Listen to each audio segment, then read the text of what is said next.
Hi friends, ஜூட்டு milli சுடரே இனி வரப்போகிற எபிசோட்ஸ்க்கான ப்ரோமோ தான் இந்த வீடியோவில் பார்க்க போகிறோம். வாங்க ஃப்ரெண்ட்ஸ் பார்க்கலாம். சுடர் எப்படியோ ஒரு வழியாக காம்படிஷனில் வின் பண்ணி அதுக்காக அவங்களுக்கு 10,000 ரூபாயும் பரிசாக கொடுத்தாங்க. எப்படியோ நம்மளுடைய சுமையை பாதி குறைச்சிட்டா அப்படின்னு அவ்வளோ சந்தோஷமாக இருக்குது சரளாவுக்கு வந்து. ஸோ அதுக்கப்புறமா வந்து இங்கே அபியோடைய மில்லன் மித்ரா கேஸ், அந்த கேஸில் யார் சம்மந்தப்பட்டிருக்காங்க, என்ன அவள் அதில் சிக்க வைக்கணும்னு பார்க்குறா அபி அப்படின்னு சொல்லிட்டு, அதாவது ஜெயிலில் டீட்டெயில்ஸ் எடுக்கணும், அபியை யார் யார் பார்க்க வந்தாங்க அப்படின்ற விஷயத்த எடுக்கணும் அப்படின்னு எல்லாரும் பேசிகிட்டு இருந்தாங்க. அதுக்காக வெற்றி ஜெயிலுக்கு போகிறாரு. ஸோ கருணா கிட்ட கூட சொல்லாமல் கிளம்பி போயிட்டுருக்காரு. அது மட்டும் கிடையாது, இங்கே சுடரை பார்க்கும்போதெல்லாம் அவருக்கு ஒரு விதமான சந்தோஷம். அவங்கள விட்டு தூரம் போக அவங்களுக்கு மனசேவே வரல. இன்னமும் அவங்க 2 பேரும் அதிகமாக நெருக்கமாகிட்டே தான் இருக்காங்க. ஸோ இப்படி சுடர் அவங்களுடைய அப்பா அம்மா எங்கே இருக்காங்கன்னு தெரியாமல் ஃபீல் பண்ணுறதெல்லாம் நினச்சி இப்போ வெற்றிக்கும் அவங்களுடைய அப்பா அம்மா இல்லாமல் என்னை ஏன் தனியாக விட்டுட்டு போயிட்டாரு அப்படின்ற யோசனை வர ஆரம்பிக்குது. அது மட்டும் இல்லாமல் நமக்கு அடுத்து கல்யாணம் நடந்து அபியும் நம்மளை அம்மா அப்பா மாதிரி பார்த்துப்பா அப்படின்னு சொல்லிட்டு யோசிச்சோம். அதுவுமே இல்லாமல் நான் இந்த அளவுக்கு வாழ்க்கையில் கஷ்டப்படுறேன். ஆனால் இந்த பாப்பாவை பார்த்ததுக்கு அப்புறமா தான் அது எதுவுமே இல்லாமல் சந்தோஷமாக இருக்குது அப்படின்ற நிலைமை வெற்றிக்கு யோசிக்கவும் செய்கிறாரு, வரவும் செய்யுது. ஸோ இப்படி இருக்கும்போது தான் அபியை ஜெயிலில் பார்க்கறதுக்காக போயிட்டுருக்காங்க.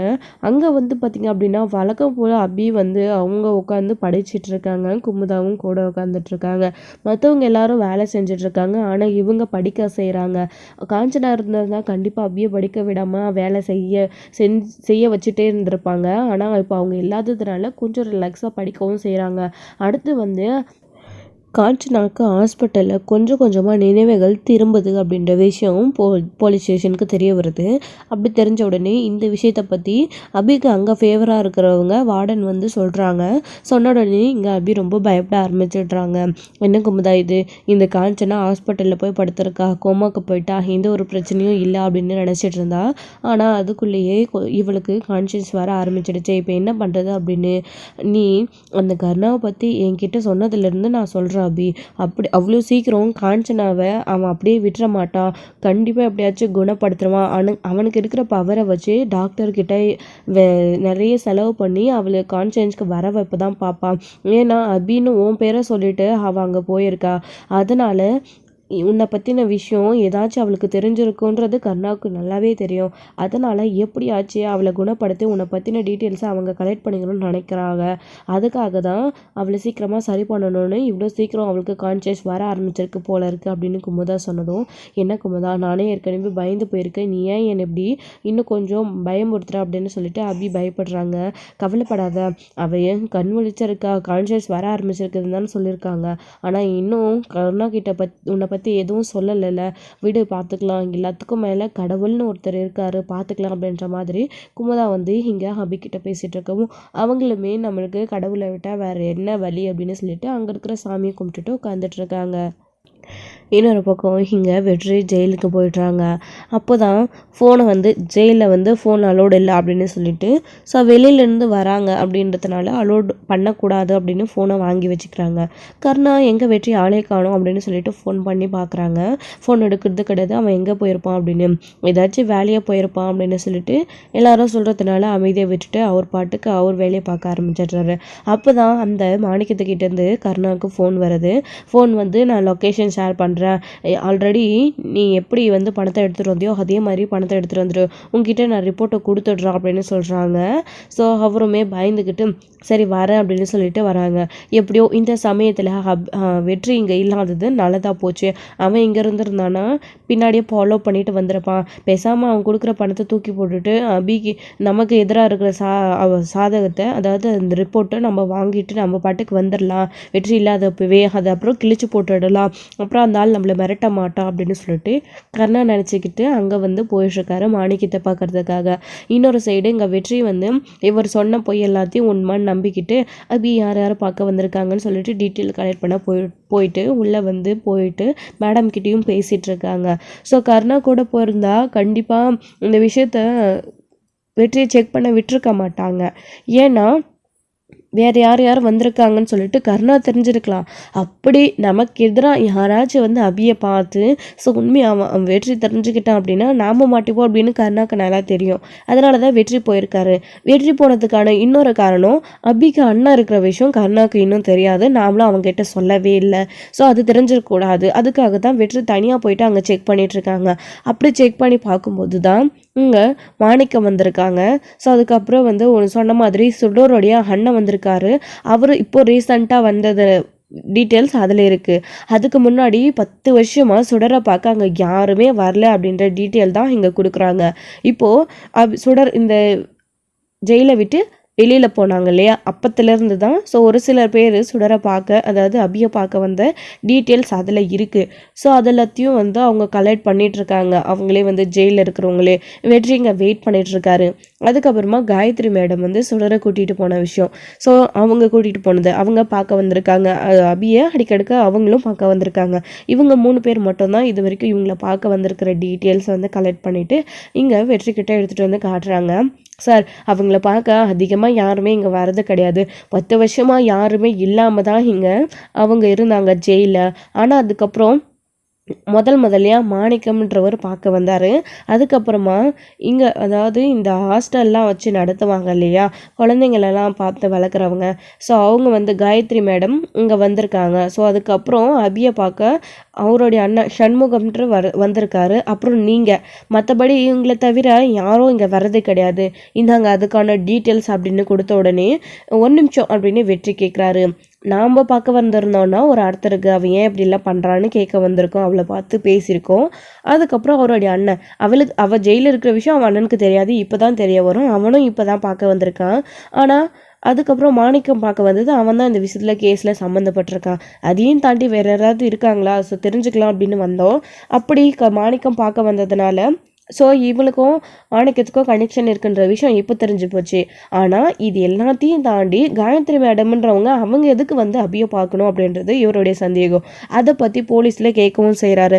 சார், அது வந்து நீங்கள் டீட்டெயில்ஸ் கேட்டிங்கன்னு தான் கொடுத்தேன், ஆனால் வந்து இந்த மாதிரி கைதிங்களை பற்றின விவரத்தை உங்ககிட்ட சொல்லக்கூடாது அப்படின்னு அவங்க மறுக்கிறாங்க.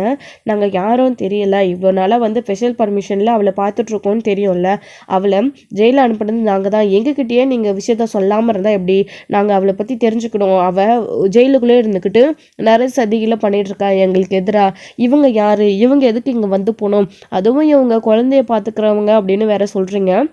ஆசிரமம் வச்சு நடத்துகிறவங்க இவங்க எதுக்கு இவ்வளோ பார்க்க வந்திருக்கணும் அப்படின்றது தான் அவருடைய முக்கியமான சந்தேகம். அதை பற்றி கேட்கவும் செய்கிறாங்க. அப்படி முதல்ல அவங்க மறுக்கிறாங்க. அதுக்கப்புறமா வேறு வழி இல்லாமல் கேட்குறாங்க. இதுக்கு முன்னாடி இந்த போலீஸ் மேடம், ஸோ அவங்களா இருந்திருந்தா அபியை பற்றின எல்லா விவரமும் தெரியும், அதனால் அவங்க சொல்லியிருக்க மாட்டாங்க.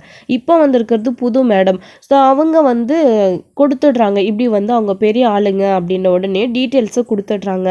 அபிக்கு ஒரு பொண்ணு இருக்கா, அவள் பிறந்து வளர்ந்தது எல்லாமே ஜெயிலில் தான், 10 வருஷமாக அவள் இங்கே வளர்ந்துருக்கான்னு நான் வந்து இப்போ தான் வந்தேன். ஸோ ரீசெண்டாக எனக்கு தெரிய வந்துச்சு. ஸோ அவங்கள வெளியே அனுப்ப எனக்கு கூட தெரியாது.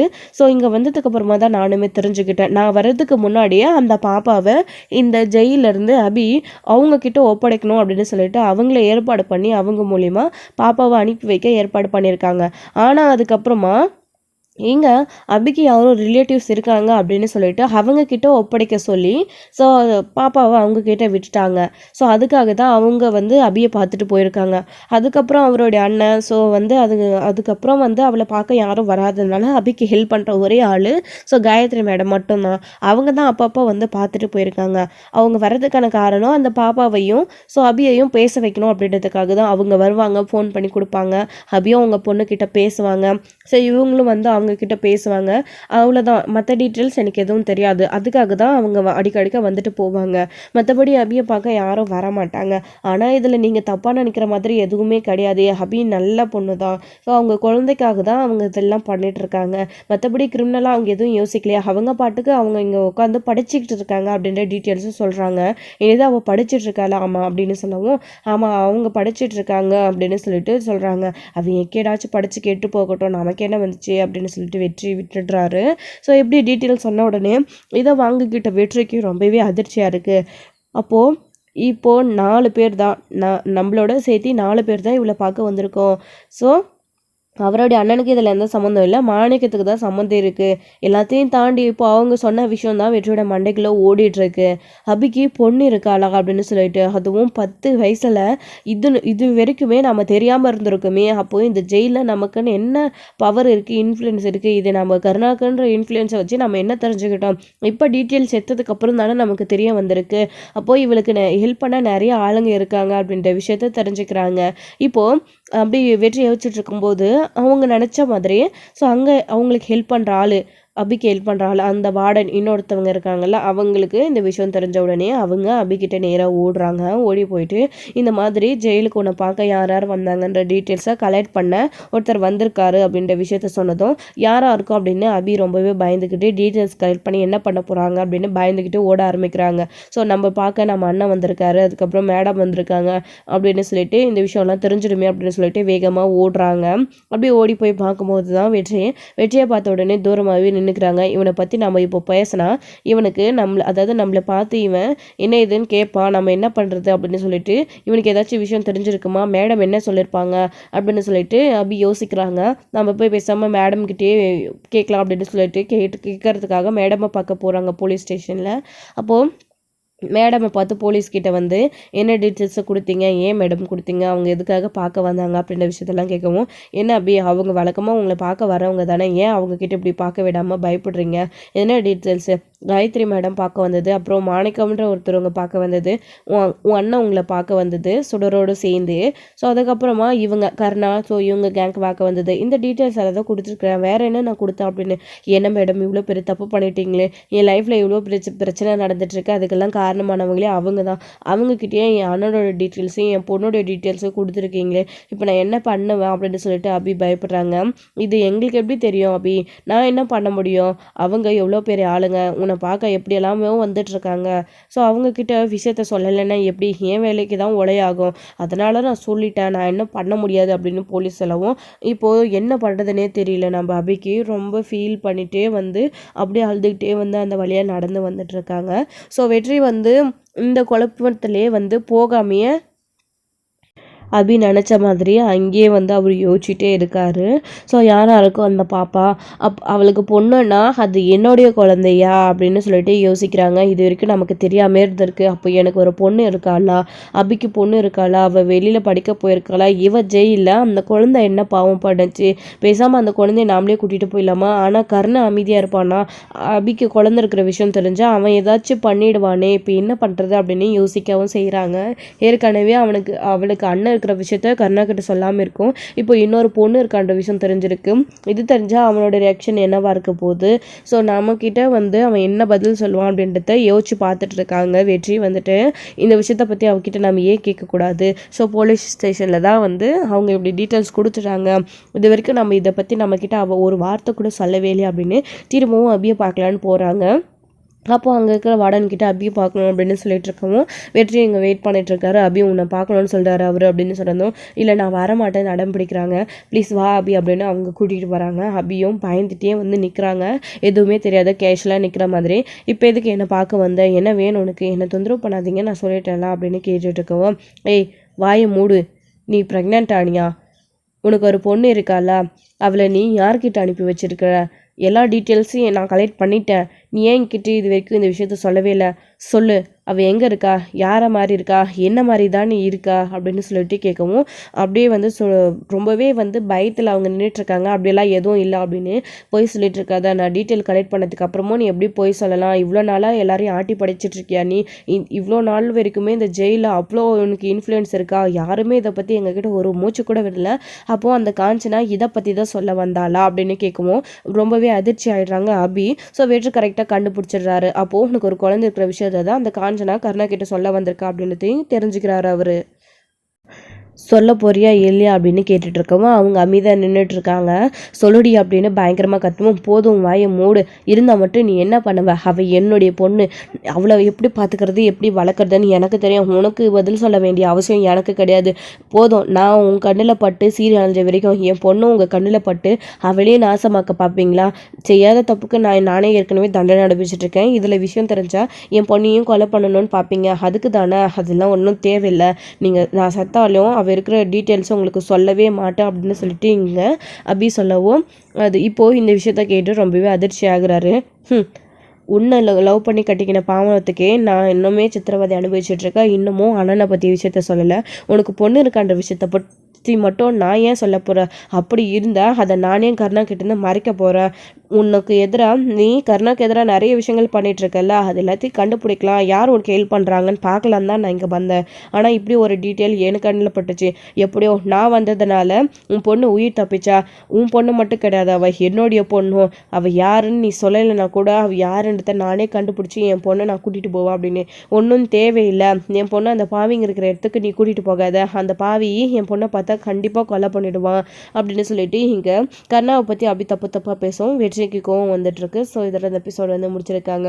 அடுத்தடுத்த எபிசோடில் என்ன நடக்க போகுது அப்படின்றத வெயிட் பண்ணி நெக்ஸ்ட் வெளியில் பார்க்கலாம் ஃப்ரெண்ட்ஸ். தேங்க்யூ. இந்த வீடியோ உங்களுக்கு பிடிச்சிருந்தா லைக் பண்ணுங்கள், ஷேர் பண்ணுங்கள், கமெண்ட் பண்ணுங்கள், மறக்காமல் பெல் ஐக்கானை கிளிக் பண்ணி வச்சுக்கோங்க.